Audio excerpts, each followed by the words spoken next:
Hi foodies, we're gonna get started on this granola. Very easy. The first thing I want you to do is to preheat your oven to 325 degrees Fahrenheit. In the bowl here I have honey and I'm adding some oil. You could use melted butter, but I find that the butter, sometimes it burns easily. So you can try oil. And I just added in some maple syrup. So in the bowl we have honey, maple syrup and oil.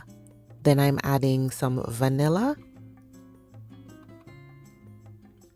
And then I ended up switching to a whisk because what was I doing with a spatula anyway, right? So whisk those together and then I go in with some salt.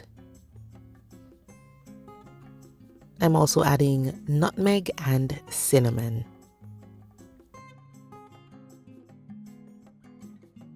Once this is whisked, all I need to do is add the oats. And you're going to be using old-fashioned oats or rolled oats because you want that texture.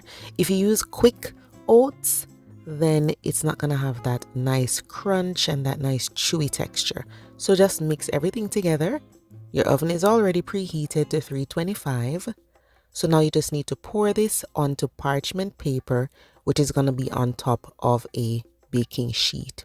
Okay, so I just put the bowl there so it would stop moving around, and then pour that on and spread it out. Now when it comes to granola, some people like it very crunchy, some people like it more on the chewy side.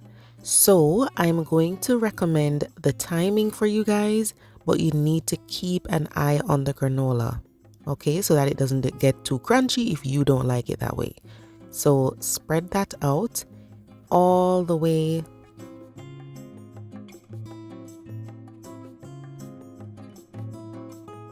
Now we're good to go. We're going to put this in the oven at 325 degrees Fahrenheit, and we are going to be doing that for 30 to 35 minutes. Now, even though you've set it for 30 to 35 minutes, at the 20-minute mark, I want you to remove it from the oven, give it a good stir thoroughly, then spread it out and put it back into the oven. You're going to be baking it for 8 to 15 minutes more.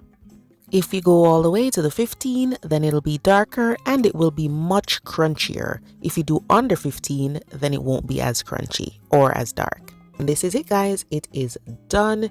It's so crispy after a while, so just wait. Allow it to cool down and you can stir it around to loosen things up. But just wait. Once it's cool, it's gonna look like this. So remember, when it comes out of the oven, it will not be crunchy. Just let it cool, then it'll be crunchy. And if you want to, you can use it to make a yogurt parfait. So what I'm doing here is a simple parfait. I have some vanilla yogurt in this glass. If you want to, you could use a jar. You could even use a bowl. Okay? So I just put some yogurt in the bottom of the glass. Then I'm gonna layer. So I have blueberries and diced strawberries. So I'll just sprinkle some blueberries in there. You could even add some raspberries if you want to, but I just had blueberries and strawberries. So I'm going in with that. And there's no specific amount. It's up to you. If you want more yogurt, you can do more yogurt than I did. After you do the fruits, then you can just layer on some of that granola and then repeat the layers. Depending on the size of the container, you can do 2 layers or 3 or more. And this is so much better than the ones you will buy at certain stores because they usually have so much syrup and extra sugar added. So just go ahead, repeat the layers and you are done.